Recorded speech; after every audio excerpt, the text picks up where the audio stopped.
Howdy and welcome to a new episode of the Uplink podcast. In our regular episodes, our guest is normally somebody from the German digital and startup scene, but today we have a very special guest, and that is Jon Younger. Welcome to the show, Jon. Thank you very much, Manuel. It's a pleasure. I'm so happy we finally have the chance to do this episode with you. It took several attempts. I had to cancel a few times. You had to cancel a few times. So this was a while in the making, and I'm very excited it happens today.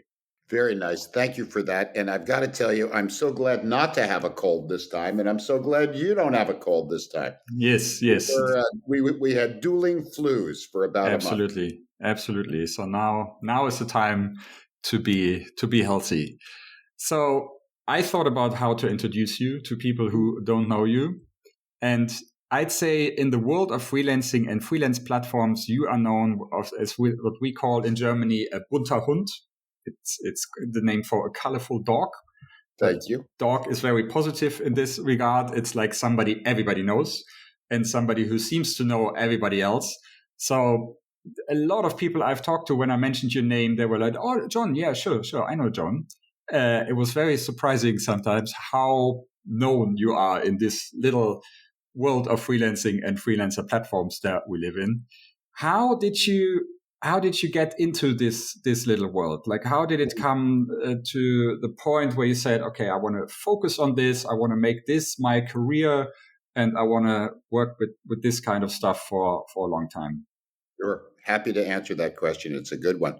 Let me start by saying I'm the oldest freelancer in the universe, not just on the earth, but I think possibly the universe. I was here when the dinosaurs walked the earth, and I was here when the Germans beat the Romans. Okay. So it's been a very, very interesting career. Before I got interested in freelancing, I was a management consultant. I was a partner in two firms, one of which went public, one of which has continued to be operated as a private company. And my background in freelancing sort of goes all the way back to 2013. A very quick story that I'll share, and that is, I was invited by a Fortune 100 company to do help them with their strategy for human resources, and spent a bunch of time and interviewed a ton of people and did a bunch of broader research, and sat down at the time with the president and the head of HR of this very large multi-billion-dollar company, and said, the most interesting thing I've learned is that 30% of your workforce is contractual or contingent. You don't know them, and you apparently don't care about them. And that seems like a mistake, that you would have a third of your workforce that wasn't in your sight. Seems problematic to me. Mm-hmm. And here are some of the indications of some of the problems that have happened as a result of that. Well, they were just, more than anything, they were just surprised. They said a third of our workforce is contingent. And of course, what happened, Manuel, is that it wasn't managed at the top by the HR organization. It was managed by managers and directors of this and that in every part of their business. And so they didn't have a view of its size, of its importance, and of the consequences associated with it. And what I discovered in my consulting was that lots of companies were like that. That they were dependent increasingly on a new model of resourcing, but they hadn't named it, they hadn't understood it fully, and they hadn't incorporated it into their strategic planning, which seemed to me a big mistake. So I just got interested in this stuff. I ended up selling my partnership in the consulting firm RBL Group, which is a wonderful consulting firm in the HR space, and I thought that instead of retiring, I might pursue this as an individual. And so started to pursue it, started to write about it, found it interesting. I sent an unrequested submission to And I started publishing in places like the Harvard Business Review. We wrote a book called Agile Talent for Harvard. And then in 2018, I sent an unrequested manuscript for an article to Forbes and said, would you be interested in publishing this? And they said, no, we don't take we don't take things from the outside, but we like the way you write. Why don't you become a contributor? Mm-hmm. And they paid me manual $50 an article. Mm-hmm. I write about 5 articles a month. I've been doing that since 2018. And I just have a ball meeting new people, meeting new businesses, meeting new investors, meeting new ecosystem partners. It's been the most wonderful version of retirement I could ever imagine. And somewhere in the vicinity of early this year, I started working with Matt Mottola to help them to help Matt build the Human Cloud, which is a company that he started a couple of years ago. And, it's fun. I think Matt's 30, I'm 71. And we seem to work pretty well together. And so we're doing all kinds of interesting stuff, working with companies, creating new data sets, et cetera. But we'll tell you more about that later in the program. So that's kind of the origin story. So you're basically in this to get to know as many people and businesses as possible to be able to write about the industry as a whole, so to say. Imagine that you are a cultural anthropologist, and imagine that you've just discovered this incredible new society. Well, what would you do? You'd be all over that stuff. But what I did was discover a new version of the future of work, and it is intellectually engaging. From a business perspective, it's really interesting. From an international perspective, it encompasses people all over the world. It's a cauldron of innovation.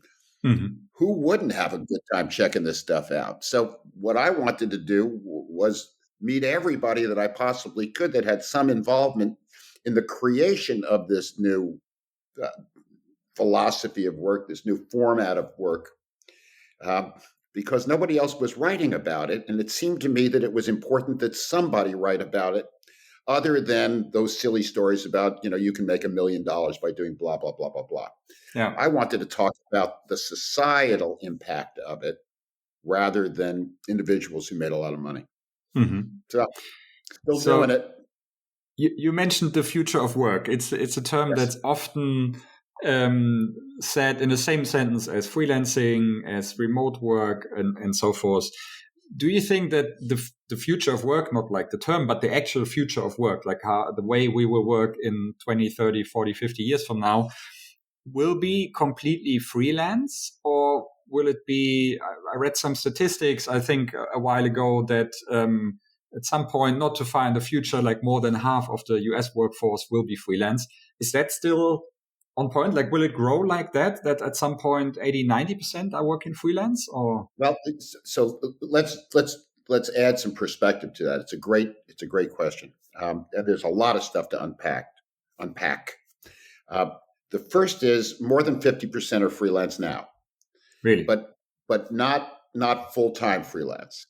So if you take a look at the data that Steve King from Emergent Research and the MBO Partners study is putting together very recently, what they found is that between 2020 and 2023, there was a net increase of 90%. We thought it had been 60%, but 90% for full-time freelancers. Wow. And that means that the full-time freelance population is now sort of around 25 million. Just around 25 million. If you were to go a few years earlier, Mary Meeker, when she was doing her internet reports for Morgan Stanley, she had identified sort of 16 or 17 5 or 6 years ago. So a big increase. Many people decided to go full-time freelance, either because they didn't want to work for a big company anymore, or because they wanted a change in how they were doing their work, or they wanted a complete change in the work that they were doing. That's one. Of the remainder, it's important to know that about 45 million people in the US, which translates to about 40 to 45% of the workforce, active full-time workforce, are what we call freelance light.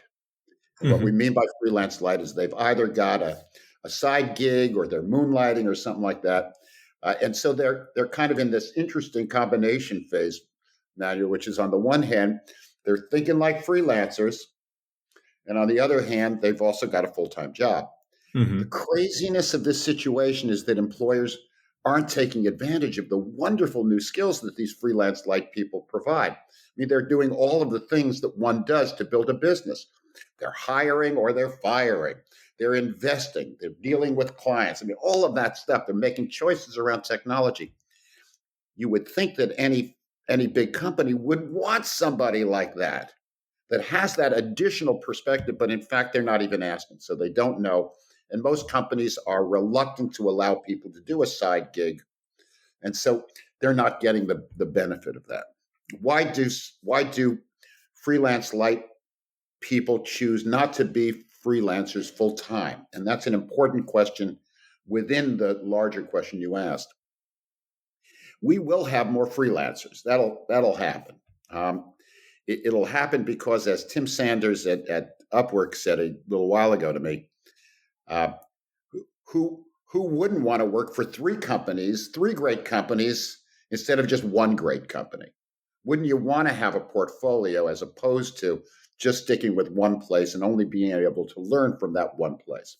I think he's right. So I think more people are going to move in the direction of that in-between phase, right? Full-time, part-time, and then you have portfolio. In my past, I was a part. How would you describe it? I was a full-time, part-time. I was a part-time senior vice president of HR in a very large bank for 6 years. Arrived Monday morning at 7:00 in the morning in Cleveland from my home in New York. Worked through Wednesday, left Thursday morning. Had a team of 350 people. Wow. That worked for me or worked for people that worked for me. And we did a good job. Now, why won't more freelance light people go full time? And what is it that portfolio people are thinking about that's causing them to think differently about how to manage their job, manage their roles? There are three issues that concern folks. First is income volatility. Particularly in crazy times like this, it's hard to manage when your finances are going up and down and up and down. Yeah. That's one.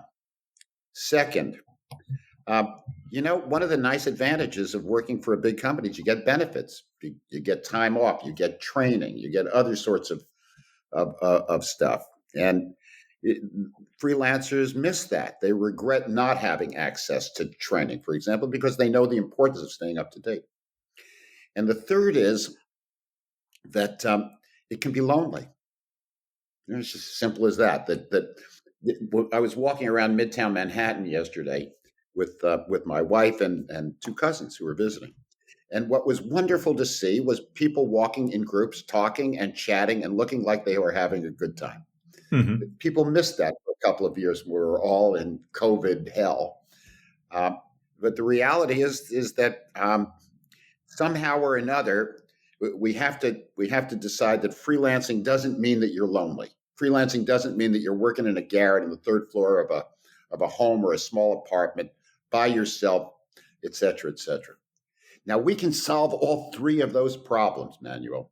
We can solve the problem of income volatility through better management of our platforms, but also providing financial support to folks by ensuring that they can be paid in advance or right afterwards for some of the stuff that they're doing. And we can find ways of doing that without freelance platforms having to pull all the dough from their pockets. And a guy like you saying, I've got to either choose to feed my family or to pay my freelancers early. That's not a good thing. We can also provide benefits. And the challenge in providing benefits is to figure out what stuff people will pay for, what stuff they won't pay for, because employees are paying for this stuff in one way or another anyway. So how do we make sure that that happens for freelancers? And the third is loneliness. And I know you and others are solving that problem by creating engaged and involved platforms that also create communities for people. So we can solve all those things. But until we solve all those things, we're going to see a natural ceiling to the amount of freelancing that will go on. What we know is that people are excited about it, but we also know that we've got to solve some things for people to turn that excitement into decision making and action. Yeah, that's super interesting. I have a few thoughts. One thing that I've talked in the last years with some other people about how Corona or COVID has really changed and has made regular jobs more like freelance jobs in certain aspects. Yes. For example, working remotely, having more insecurity, so to say. Yeah, like the job that you maybe had for 5 years before COVID wasn't so secure anymore. Like for a lot of people, I think the COVID years, 20 and 21, were the first time they were actually thinking, wow, okay, what happens if I lose my job? Or what happens if I lose my job and can't find another job? This kind of existential angst that I think a lot of people have never had in their life. And this was the first time that they had it, for better or worse, just because the times were so, you had no idea what would happen half a year from now to any company. So I found that aspect interesting, that a lot of regular jobs became more like freelance jobs, which I think made a lot of people. May I say one other thing? And that is, not only did many regular jobs feel like freelance jobs, but in addition to that, many people who didn't see themselves as freelancers were acting more and more like freelancers because they had options. Yeah. You know, the thing that there were two things that happened in the last few years that were so important. One is people started to. Let me take a step back. I believe there are four qualities that define the interests of freelancers. I think that one of them is agency. I want to have more impact on my life, decide where I'm going to work, who I'm going to work for, how much I'm going to work, etc. So that's one. Second is affiliation. As we said before, it's lonely out there, etc., etc. And so I want to make sure that I've got access to a community that not only solves my loneliness issue, but keeps me up to date, keeps me relevant, keeps me informed, etc. This is about helping one another. Third, advancement. People definitely want to do not necessarily financial advancement, but advancement in what they do and how they do it, and continuing to learn, etc., etc. And part of that is money, making more money, etc. There's a fourth quality that I think speaks to what's happening these days, and your point. The fourth quality that we often forget about freelancers is their drive for authenticity, to live the life that they want, to live the life that they see worth living. And it's a very important thing to so many of the people I've had the privilege of talking with. They want to live their life in the way that they want to live their life. And that's something that helps to explain phenomena as different as, on the one hand, freelancing, on the other hand, as you pointed out, sort of freelance light and working as a freelancer within a full-time job. And the third is the whole notion of I'm not stuck by location anymore.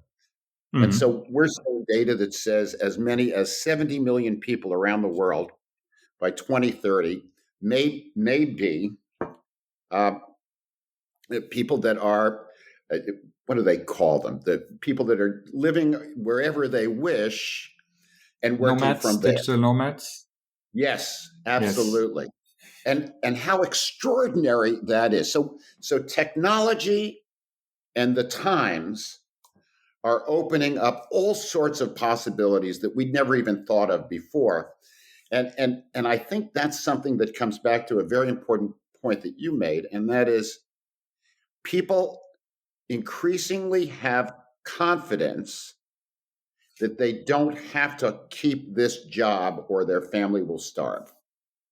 People feel like they've got options, and freelancing is one of the options that they have. And freelance platforms have made that possible. Now, we complain from now to tomorrow that freelance platforms don't give enough people jobs. Mm-hmm. But the reality is that their net increase has been enormous.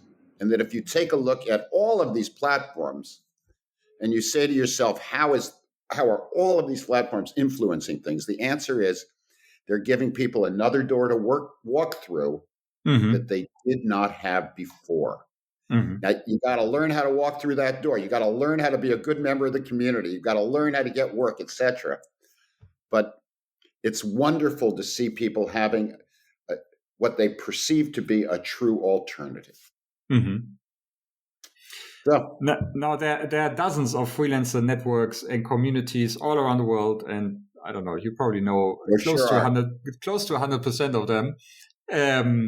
Do you sometimes think there are too many of them, or are there still too few of them, or do they not sometimes differentiate properly, or what's your view on that? Let's talk about both of those dimensions. So the first dimension is just what's the likelihood of consolidation? Remember, I'm as old as time itself, and so one of the things I know it's fun to say that. So one of the things that happens is I've watched other industries consolidate, deconsolidate, and then reconsolidate, and that's going to happen here. I mean, there are about 1,000 of these platforms around. There's a couple of hundred at any one time in beta, and how many will make it? I don't know, but what's interesting, I think, is that over time we're going to see more consolidation of organizations, like businesses, but we'll also see new developments in areas that we never thought of. I'll give you my favorite. Every once in a while, I just have a favorite. My favorite this week is laceless designs. So, Manuel, here's the question for you and the audience. Mm-hmm. How many laceless designs is a platform for sneaker designers, actually sneaker and shoe designers, but mostly sneaker designers? What is your guess about the number of people in leaseless designs, sitting in the platform of leaseless designs?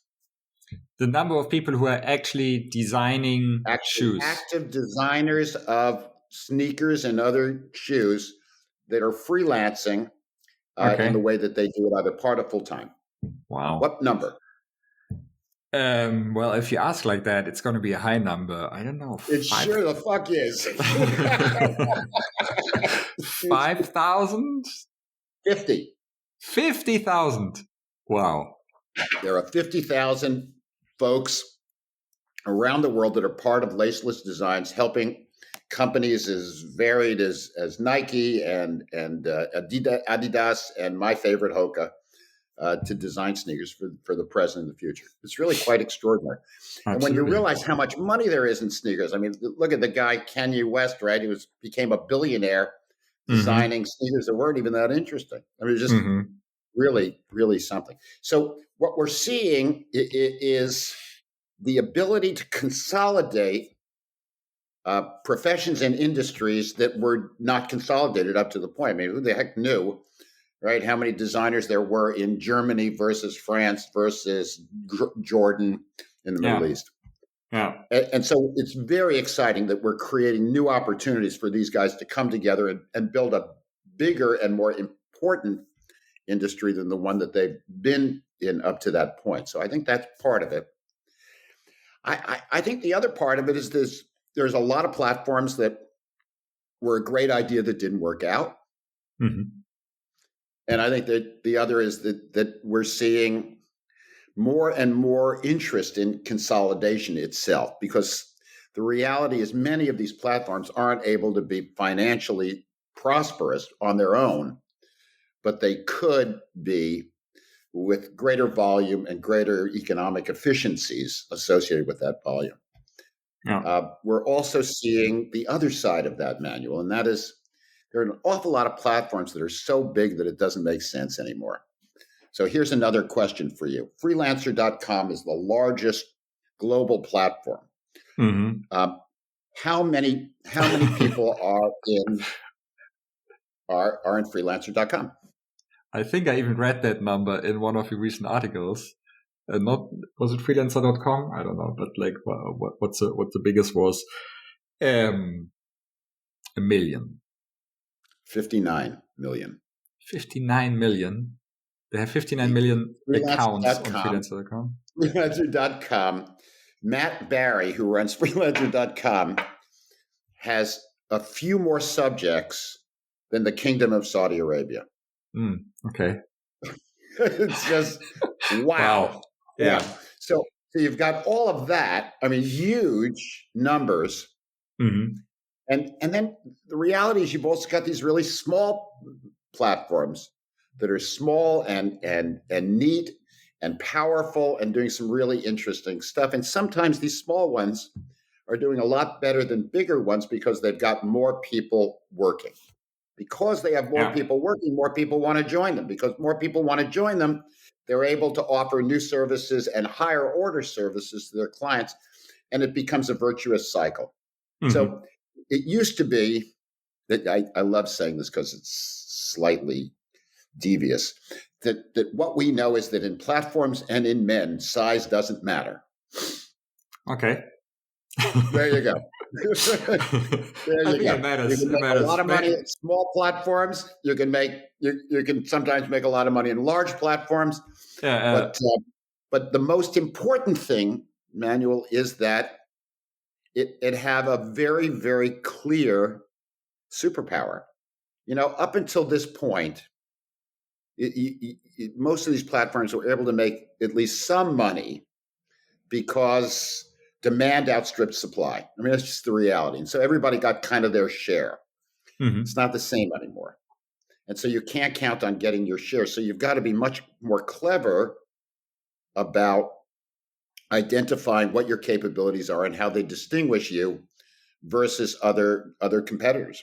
Mm-hmm. And that's a really, really important thing. And what we found is that when companies, this is some research from our stuff, when companies really focus on lead generation, when companies focus on talent, the talent that they've got that they can bring and make sure that they're the best talent, and they make sure that the sales system is working well and that they love their clients, that the client management systems are working well. Those guys do well.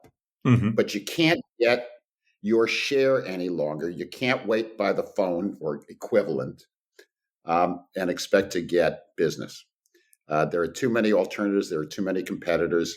You've got to earn your share. You no longer get it for saying howdy. Yeah. Yeah, I think the size of freelancer.com or Upwork or some of these huge platforms, I think one of the problems is that they attract a certain behavior of the people who are actually on the platform and want to earn money there, but they have no affiliation with the platform itself because it's just too big and it's a multi-global, has so many different verticals and stuff. So it's very anonymous and faceless and yeah, we know how people act when they think nobody's watching, so to say. So I think the smaller you are, like at our scale, where we just have a few thousand people on the platform and we have a very small team and everybody on the platform knows my name and name of my colleagues, we don't have that problem. We can always say, hey, come on, you know us, you've heard our names, you know what we do.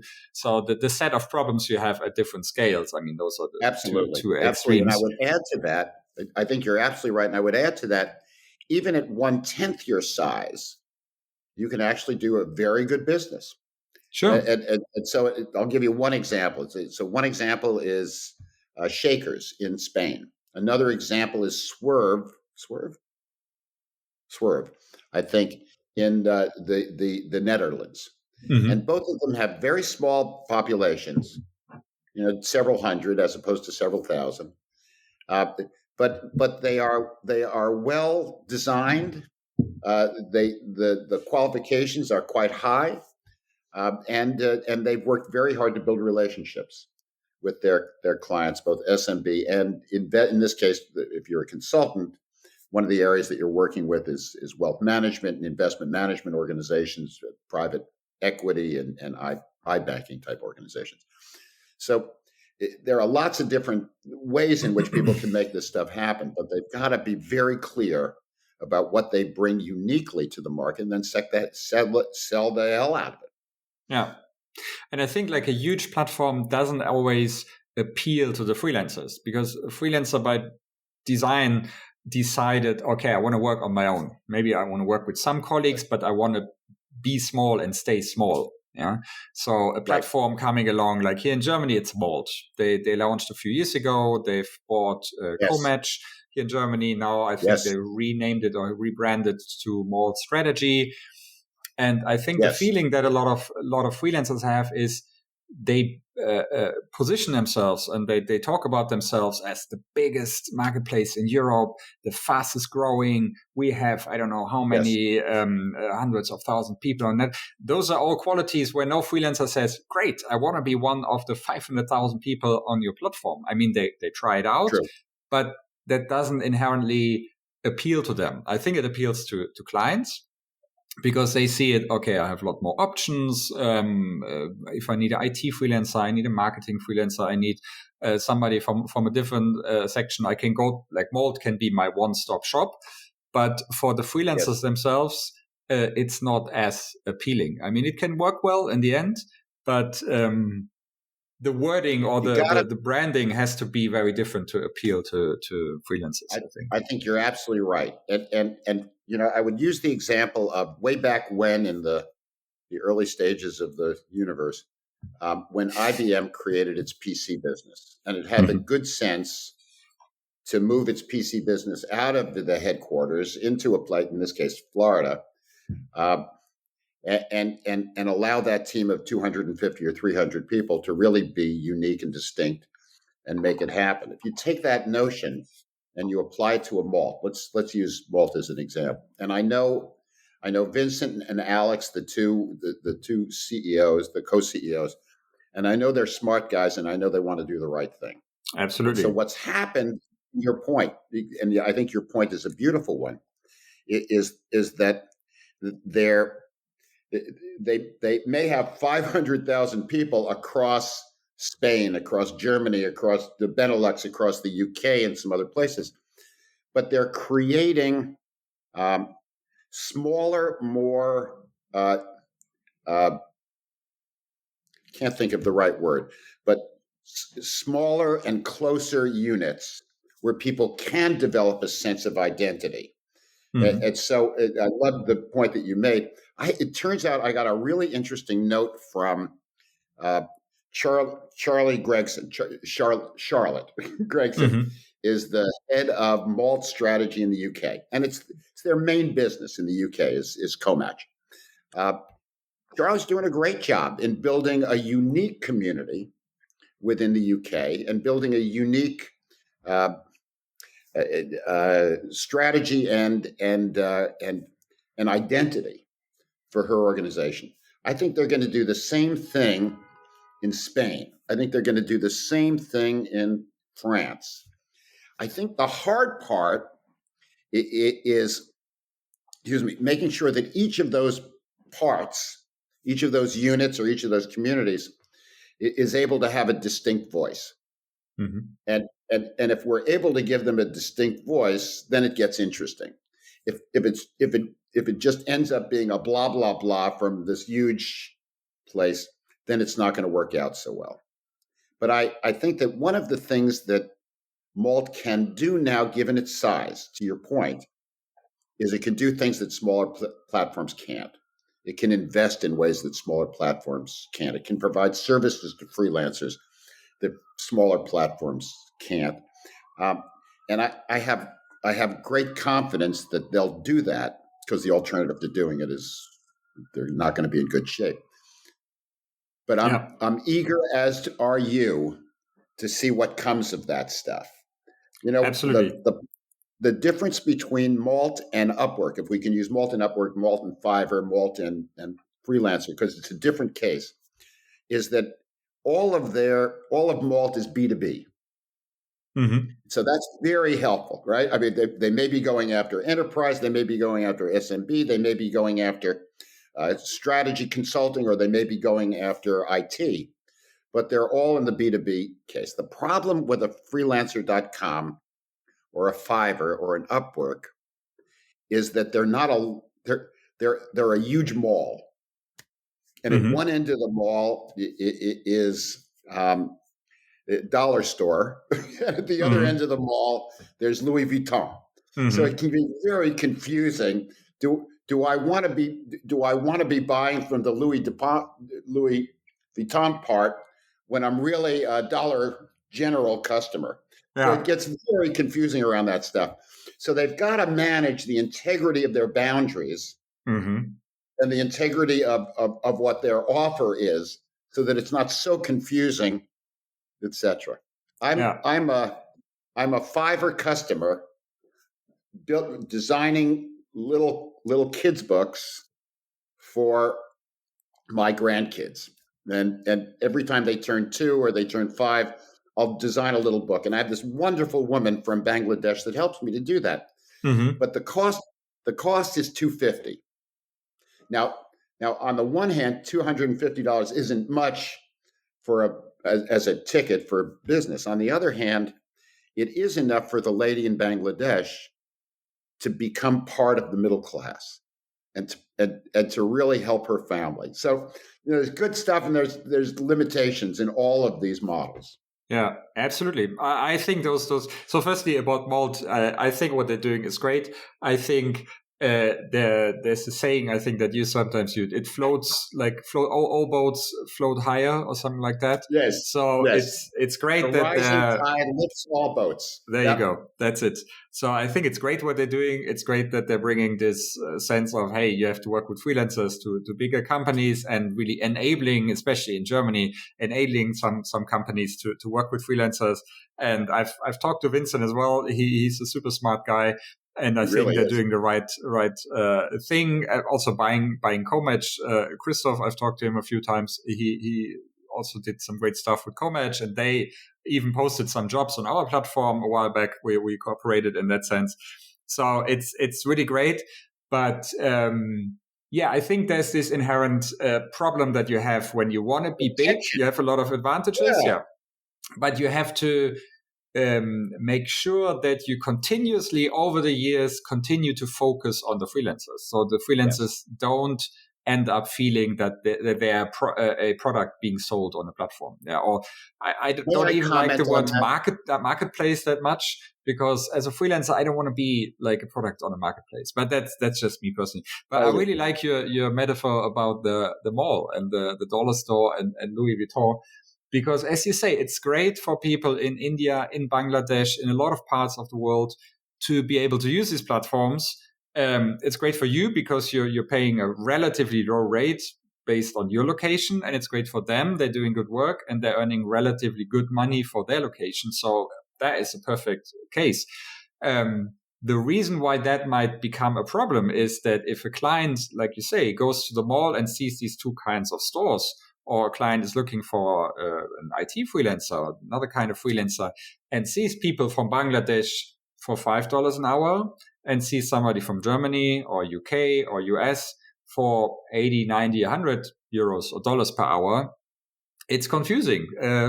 Like they both bill themselves as full stack developers. I can do this. I have a huge resume. Like, it becomes difficult for the freelancers in the Western world to compete with that. That's why we founded Uplink, like really a location restricted, so to say, to Germany, Austria, and Switzerland to get rid of that problem from the beginning. But of course, like some clients ask, like, hey, can't we find somebody in Southern Europe, in Eastern Europe who's a bit cheaper? Because sometimes they just have budget limitations for just regular reasons, and they say, okay, we can't afford that. You know, what I would add to what you're saying, I think what you're saying is really smart. There are some things that platform companies can do to reduce the confusion. And I would argue that one of the challenges facing the freelance revolution is to move from being slightly countercultural to being sufficiently professional in the way that it operates so that larger companies are interested in working with them. I mean, we get a lot of SMB and startup business because they can't afford, or they don't want to afford, to hire full-time people. They've got limitations on their budget, their ability to pay, and so they really benefit from some of the price issues that you're talking about. But you said something super important, and that is, if I don't trust the assessment, if I don't trust the certifications, if I don't trust your expertise, doesn't matter how much it costs, I still don't want you to screw up my company. Oh. And so one of the things that organizations, I believe platforms need to do, is really think through the professionalization piece. I'll give you an example. You know that I was an expert in residence at Open Assembly until this past summer. And unfortunately, they ran out of dough, and so I don't know quite what's going to happen to them.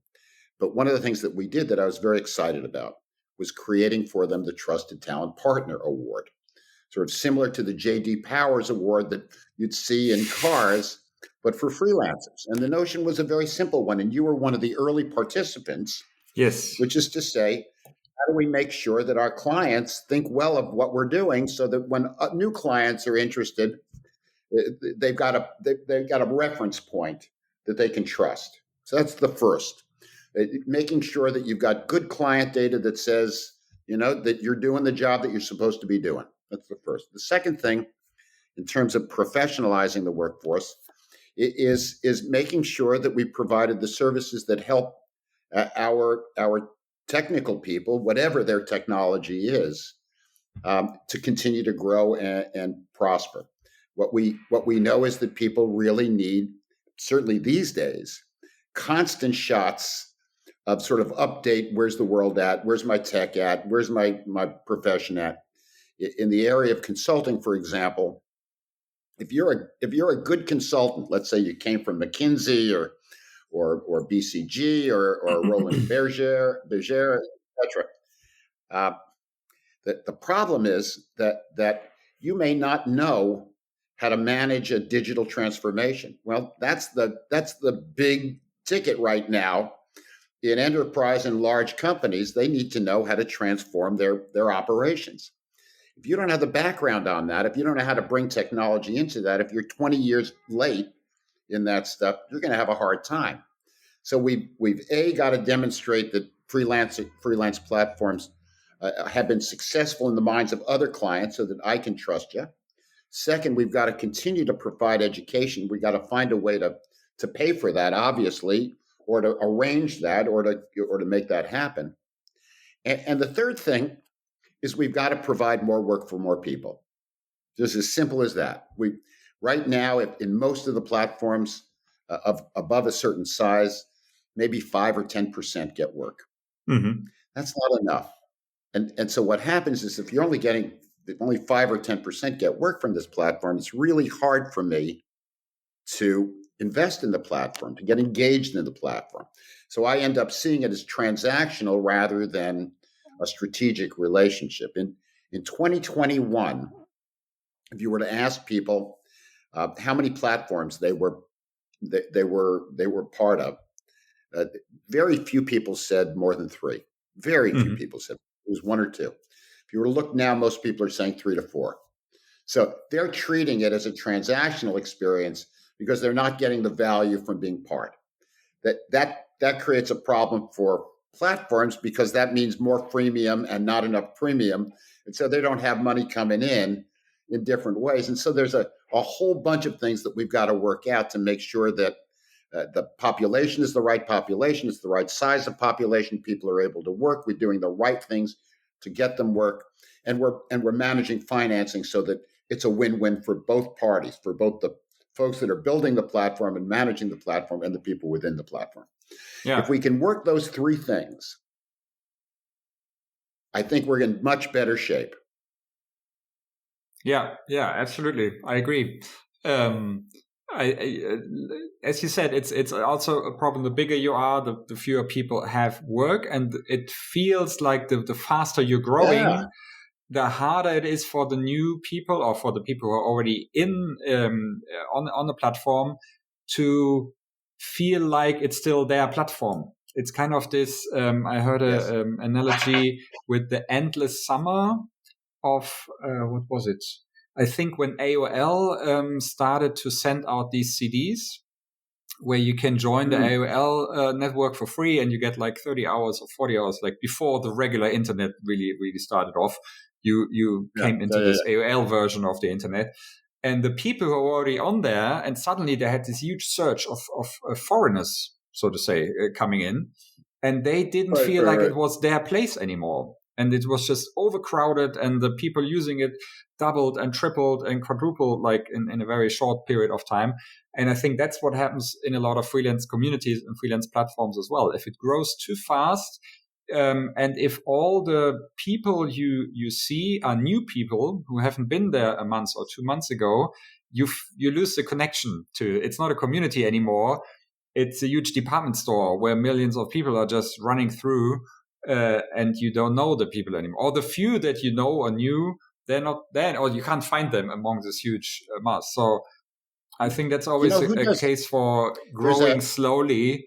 And growing, especially on this kind of freelancer platform, growing both sides at the same time. And organizing. Organizing it. And I'll give you an example of what I mean by organizing it. Honeybook was for many years what we'd call an IBO platform, individual business owner platform. So they would be sort of a B2C model where you'd have photographers and videographers who do weddings, and you'd have fitness instructors and coaches and therapists. Well, what they've done, which I think is just absolutely brilliant, and Oz alone and Natalie and his team have organized what they call meetups once a month. There are, just within the US alone, forgetting about the rest of the world, 450 groups that get together monthly. These are all peer managed, right? And what happens in these groups, sometimes it's lunch, sometimes it's a video, sometimes it's virtual, whatever it is. But at the end of the day, what they're doing is sharing what's worked and what hasn't worked. Mm-hmm. And that's a way to turn size into an advantage rather than a disadvantage. But we've got to organize that and make it happen. Yeah. We've got to really imagine, and here's the challenge. Lots of folks have communities. Lots of folks are building communities. But many of the communities that they're building aren't a lot more than digital warehouses. Mm-hmm. One good example of that, Manuel, is when you ask when you ask many platforms, how many people do you have on the platform? And they go, oh, we're big, 30,000 people. Mm-hmm. And then what I'll do, because I know a little bit about this thing, is I'll go, oh, that's great. How many do you have complete information on? And they go, 5,000. Mm-hmm. And then you go, and how many people have really been engaged? They're asking about work. They're asking how they can get more opportunity. They're asking what they have to do to set themselves up. 500. Yeah. And you see how quickly a potentially extraordinary community turns into less because we're not working with it. Yeah. We're not helping it. We're not telling people you got to have complete information or we can't help you. We're not going to support you if you're not invested enough to give us a full profile. Why are we talking to you?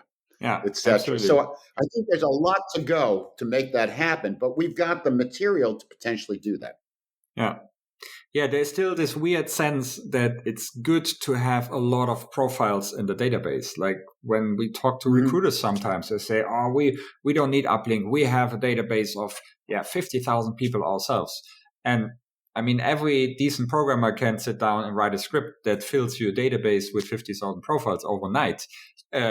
But it doesn't mean anything because, like you say, how many have been active in the last months or 2 months? Like, how many do you really know? How high was the hurdle to get into your network? If it's 3 clicks, then of course you will have a huge database because everybody can sign up. But do you really check if they're freelancers? Do you check if they're agencies or maybe recruiters or whatever? It's easy to fill up a huge database. They have the skills that you want them to have. Absolutely. take a look at it all together. Do you have the right mix, or are you just adding people? Yeah. One of the ways to think about this is I like baking. For some reason, I like making cornbread and banana bread. It's sort of one of those post-COVID things. Everybody got into cooking in some way or another. And one of the things that I learned about baking is it's chemistry. So you got to be reasonably intelligent about how much of this you're putting in, how much of that you're putting in something else, or it just doesn't work. Well, it's the same with a platform. I mean, you may have 10,000 people, but if you've got 10,000 versions of one skill set, what do you do?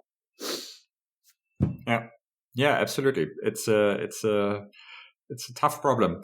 So if you were to start a new platform today, with everything that you know about all the different countries, regulations, the different platforms, the different niches from IT freelancers to shoe design, what would you choose? Like what are you most interested in? What vertical, in which country would you start it? Would it be the US or another country?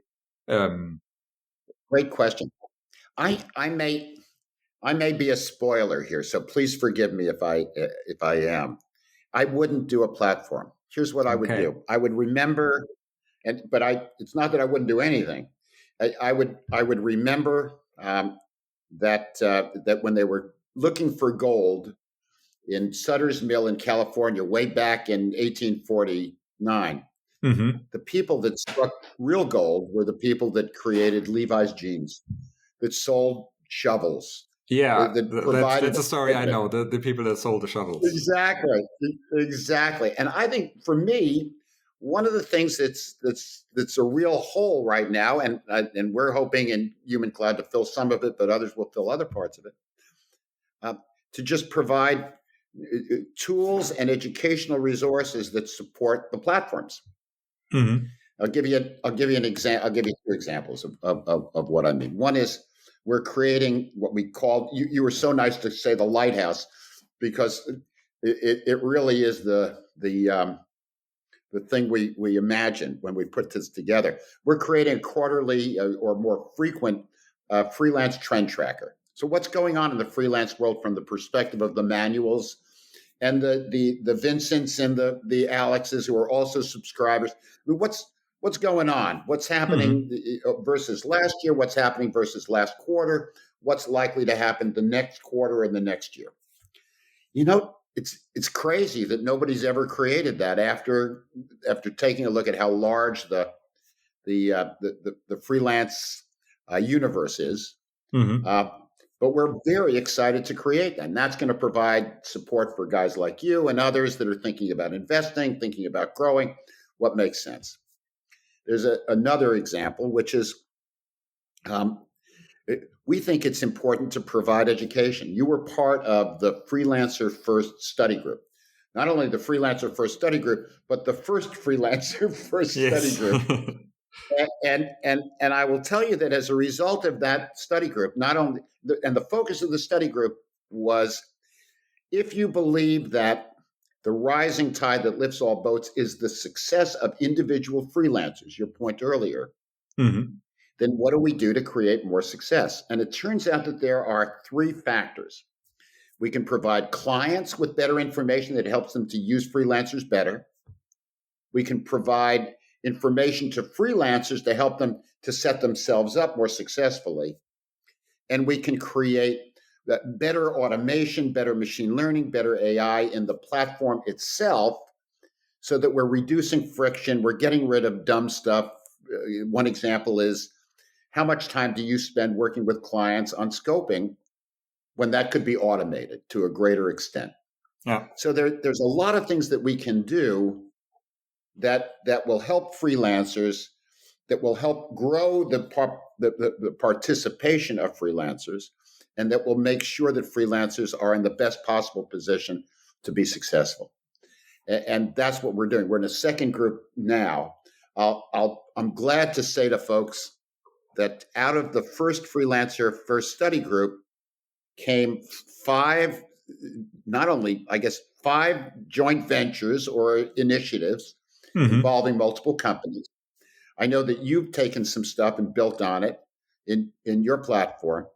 So it's it's exciting to see ways in which educationally and through better data and insight, we can support freelance platform success, even if we don't create the next great platform. Yeah. Yeah, that's a good point. For me, this study group was so helpful. A lot of the other We loved networks. having you there. Yeah, We loved you. thank you. A lot of the other networks were much bigger than we were, but still hearing what they were thinking about, what new initiatives, what worked for them and didn't work for them. I mean, it's always great to train with better people. So to listen to somebody who has built a huge business and they started at some point when they're much smaller than you yourself. Was really inspiring, and it's something that you can't get from anywhere else. Like if you talk to other people who haven't done it or who have not been as long in this space as you or somebody else, it's different kind of advice that you get. Like it has different gravitas, I so to agree. say. And the other thing is that advice from somebody who's walked in your shoes is very different than advice from somebody who imagines what it must be like to walk in your shoes. There you go. That's what I meant. Well said. Jon, we could talk for, I think, 2 or 3 more hours, but nobody's going to listen to a 3 hours podcast. So we have to come to an end, and maybe we do a new episode at some point in time after we've been sick again for a few times. Every guest gets the same 2 questions in the end. And Okay. I sent you these questions beforehand, so you can think about them for a while. Is there any product or any service that you use that you can recommend, that you maybe recommended a few times, but that you feel is still flying under the radar, so it's not as known yet, but that you want to recommend to other people? It's a great question. And what I'd like to do is answer it in a slightly different way than you might imagine. Mm-hmm. Last year, I worked with a group of Spanish platforms. Mm-hmm. It was led by Anna, who's the community manager at Outvise, Mm-hmm. this is a Spanish consulting platform. And we brought that group together as a force for good and for the industry in Spain. Mm-hmm. We're seeing the same sort of thing happen in LATAM, although it didn't end up working quite as well as we hoped. Karina, whom you know, Rahavia, and Angela and Bertie from MyBasePay led an effort that brought 7 or 8 platforms together to support the market. We've seen the same thing in the UK with the Association for the Future of Work. Mm-hmm. We know from you and Mark Clemens and some other folks that you've got an itch to bring the German community together. Yes. And we know that it makes all sorts of sense in other areas as well. So for me, the under the radar thing that's most important is the power of combination. Mm-hmm. And it's 2 or 3 things, Manuel. One is learning from one another. Second is sort of testing, how good you're doing versus one another. And the other is just being a larger voice for change and for good at a time when many countries are unsure how to manage and regulate the freelance world. One of the biggest challenges we've got is that countries like money, Mm-hmm. and so if they can't have, it's easy when you're dealing with full-time people because the money just comes through taxes, through an automatic system, et cetera, and they get their share. But freelancing gets really confusing around that stuff. Mm-hmm. And so lots of countries would like to reduce the vigor of freelancing so that they can get their end. That's a problem. We need to solve that problem. We need to help countries to solve that problem, because if we don't help them to solve it in the right way, they will definitely solve it in the wrong way. And so I think the challenge is very much for that first question.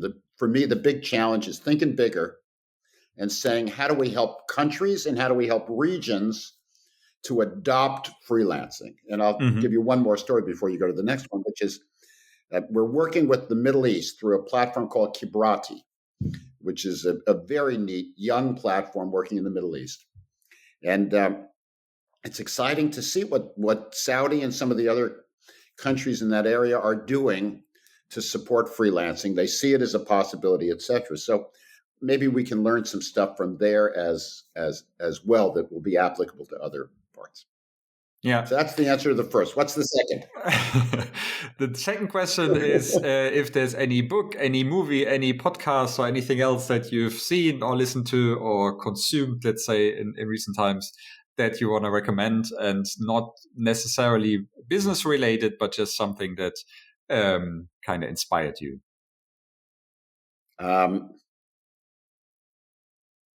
Yes. So one is, excuse me for doing this, it's shameless, but please read my articles in Forbes.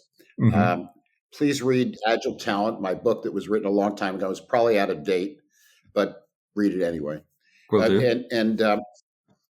So that's that. Read Human Cloud, Matt's book, because it's very good, and read Matt's article. So that's the shameless part. Now let me do the other part. Exactly. I would say to people that the best thing they can do is read widely.